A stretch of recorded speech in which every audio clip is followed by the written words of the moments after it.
So you're screwing, the painting is in there already, and it's being screwed, the back of the frame of the painting is being screwed right to the crate. So I'll flip it over in a second, and you'll see that it's completely attached and protected.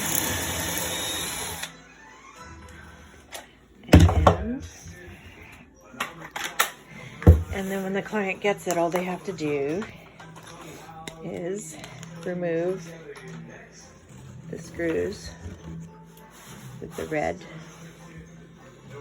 around them. And the painting will just pop out. That way no stuffing is needed or anything.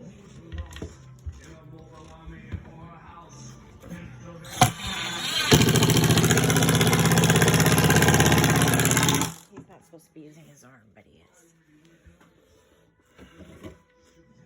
And there. Right? Is that all of them? Yeah. 1, 2, 3, 4, 5, 6. And you see inside. Let's go crooked, but and so it's just there, and then we just put the top on, and it's fully protected. That was just a measure spacer. But yeah, so it's fully protected in there, and short of something really, really bad happening, it shouldn't get damaged. But even if they dropped it, it shouldn't.